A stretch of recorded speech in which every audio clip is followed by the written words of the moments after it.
Bismillahirrahmanirrahim. Assalamualaikum warahmatullahi wabarakatuh. Waalaikumsalam warahmatullahi wabarakatuh. Alhamdulillah nasta'inuhu wa nastaghfiruh wa na'udzu billahi min syururi anfusina wa min sayyiati a'malina. Wa may yahdihillahu fala mudhillalah wa may yudhlil fala hadiyalah. Asyhadu an la ilaha illallah wahdahu la syarikalah wa asyhadu anna Muhammadan abduhu wa rasuluhu la nabiyya ba'da. Allahumma sholli wa sallim wa barik ala Muhammadin wa ala alihi wa ashabihi ajma'in, amma ba'du. Hadirin sekalian, alhamdulillah hari ini kita sudah dan baru saja kita menyelesaikan kewajiban kita kepada Allah Subhanahu wa taala. Dan ini adalah kesempatan saya kedua berbicara di hadapan adik-adik sekalian dalam satu rangkaian kegiatan, ya, mengisi waktu ba'da maghrib kita untuk sama-sama mengingati, ya, karena Allah Subhanahu wa taala. Menyambung cerita saya minggu lalu, alhamdulillah masih seputar bagaimana kita mengambil sikap di dalam menjalani kehidupan kita hingga akhir hayat. Sebagaimana kita fahami dan sebagaimana kita tentu alami bahwa sejak kita lahir, ya, sampai detik ini, jadi mulai kita tidur sampai kita tidur lagi, maka yang kita rasakan adalah kita mengalami serangkaian kejadian-kejadian di dalam kehidupan kita. Kejadian-kejadian yang kita alami, ya, seringkali berada di lembah, ya, suasana yang mungkin tidak menguntungkan menurut kita. Jadi seringkali kita berada di puncak. Jadi begitulah kehidupan. Kalau kita memang berada dalam dinamika, ya. Tetapi persoalannya kemudian adalah apakah itu baik atau buruk, ya, tentu bergantung pada bagaimana kita menyikapinya dan bagaimana kita mengambil tindakan. Karena itu pada kesempatan yang mungkin terbatas ini, saya ingin sedikit berbicara tentang berbaik sangka kepada Allah Subhanahu wa taala. Saya baru saja membaca sebuah buku, judulnya unik, ya, Piano on the Beach, ya, di piano di tepi pantai. Buku ini ditulis oleh seorang motivator yang saya kira banyak ditemukan di toko-toko buku. Jadi buku-buku semacam ini barangkali juga perlu untuk sekali-sekali kita baca. Namanya buku self-help, jadi buku-buku motivator. Nah, hanya saja buku-buku seperti ini perlu kita selektif untuk membacanya, karena ada beberapa buku yang tentu ditulis oleh tokoh-tokoh yang berlatar belakang non-muslim, dan beberapa pemikiran-pemikiran yang menyusup di dalam buku-buku itu. Tetapi ada satu cerita yang menggugah saya di dalam buku Piano on the Beach ini, jadi piano di tepi pantai. Cerita ini berbicara tentang seorang lelaki, jadi lelaki Timur Tengah dalam cerita ini. Di zaman itu lelaki ini hidup dalam suatu lingkungan di mana dia sendiri dalam kehidupan yang serba bersahaja. Dia serba bersahaja.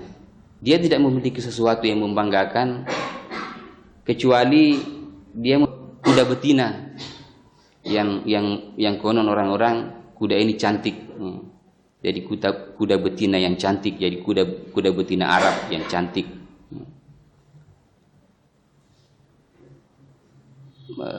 Tetangga-tetangga dari lelaki Arab ini sekali datang mengunjungi lelaki ini dan berkata, beruntung sekali kamu, dia punya kuda yang betina yang cantik. Tetapi lelaki ini dengan kesederhanaannya tidak pernah menganggap bahwa memiliki kuda betina yang cantik itu adalah sesuatu yang baik atau buruk. Yang dia ketahui bahwa dia mempunyai seekor kuda betina Arab yang cantik, yaitu saja. Nah, suatu ketika kuda betinanya ini kabur dari kandangnya. Kuda betina ini kabur dari kandangnya. Tetangga-tetangganya datang kepada lelaki ini. Jadi orang-orang yang datang menemuinya, waduh, sial sekali kamu. Ya, kuda betina cantik kamu kabur dari kandangnya. Lagi-lagi lelaki Arab ini hanya mampu berkata, ya saya tidak tahu apakah kehilangan kuda betina Arab yang cantik itu adalah sesuatu yang baik atau buruk. Yang saya ketahui, kuda betina Arab saya yang menurut orang adalah kuda betina yang cantik itu telah kabur dari kandangnya, dan dia berusaha mencarinya dan tidak menemukannya. Berselang 2,5 minggu kemudian, ya kuda betina ini kembali ke kandangnya. Tetapi dia tidak sendiri. Dia membawa 7 ekor kuda jantan yang gagah. Lagi-lagi tetangganya berdatangan. Wah, beruntung sekali kamu. Sekarang kamu mempunyai 8 kuda.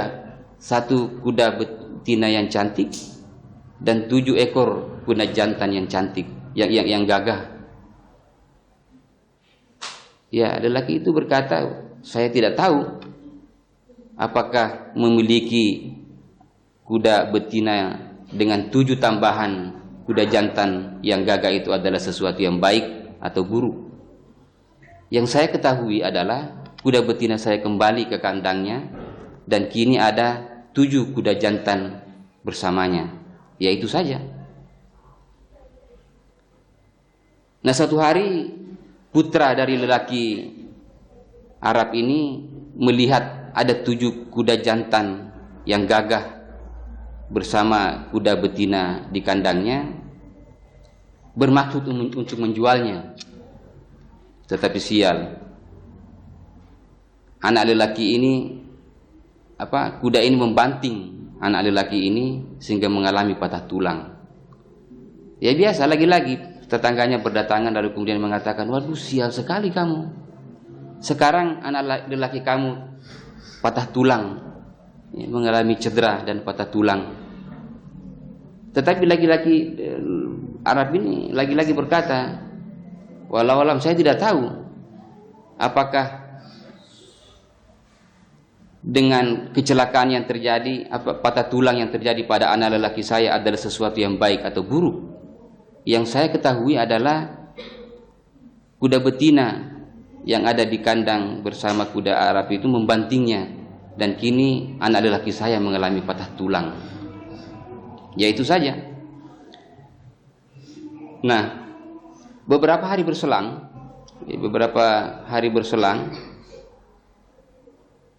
raja di tempat lelaki Arab ini bermukim yang mengutus hulu balangnya memasuki desa-desa untuk mencari lelaki yang bisa direkrut untuk masuk ke wajib militer, jadi dipilih untuk menjadi prajurit perang karena kerajaan akan sedang menghadapi perang. Sesuatu terjadi bahwa anak lelaki ini tentu saja tidak memenuhi syarat karena mengalami patah tulang. Lagi-lagi tetangga lelaki ini datang, ya, ke pemilik kuda yang kita ceritakan ini dan berkata, waduh beruntung sekali kamu, anak lelaki kamu tidak harus ikut berperang. Sementara anak-anak kami harus maju ke medan perang. Ya. Tetapi lelaki pemilik kuda betina yang kita ceritakan ini lalu berkata, saya tidak tahu apakah dengan tidak ikutnya anak lelaki saya dalam perang adalah sesuatu yang baik atau tidak. Yang saya ketahui adalah anak lelaki saya mengalami patah tulang dan tidak diwajibkan untuk ikut berperang. Nah, kalau cerita ini dilanjutkan, saya kira tidak akan ada habis-habisnya. Nah, yang ingin kita bicarakan pada kesempatan ini adalah, ya demikianlah kita mengalami serangkaian kejadian-kejadian. Ya kadang-kadang kita mengalami kesedihan yang mendalam. Bagaimana kita mengalami sesuatu yang mungkin membuat kita bermuram durja. Ya semua itu adalah buruk sangka kepada Allah Subhanahu wa taala. Jadi seseorang yang memiliki iman dan ketakwaan kepada Allah Subhanahu wa taala selalu memandang semua peristiwa yang berlaku atas dirinya sebagai sebuah ujian. Baik atau buruk itu bergantung pada bagaimana dia mengambil tindakan. Nah, oleh karena itu berlaku sederhana di dalam menerima hal-hal yang berlaku atas diri kita adalah tindakan yang membuat nurani kita menjadi sehat, ya, jiwa kita menjadi tentram.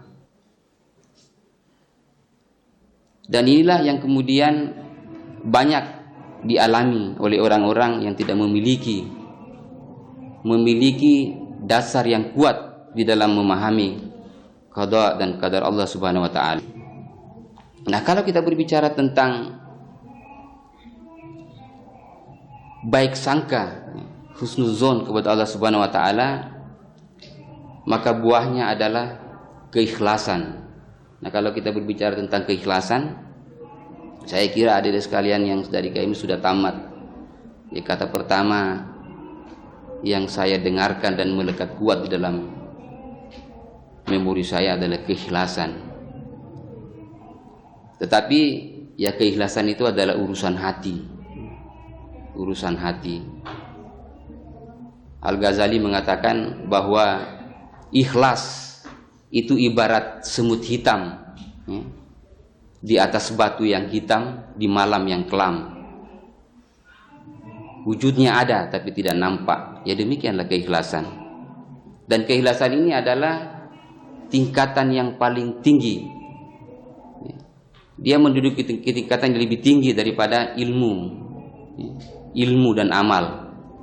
Sebagaimana Al-Ghazali juga mengatakan bahwa seseorang akan binasa, ya, kecuali orang yang berilmu, dan semua yang berilmu akan binasa kecuali yang beramal, dan semua yang beramal akan binasa kecuali yang ikhlas. Jadi saya kira itu saja yang saya sampaikan pada kesempatan ini. Ya mudah-mudahan kita terus berlatih.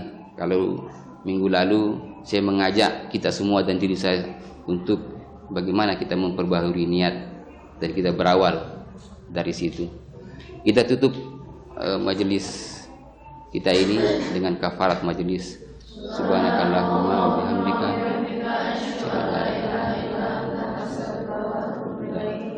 Assalamualaikum warahmatullahi wabarakatuh. Waalaikumsalam warahmatullahi wabarakatuh.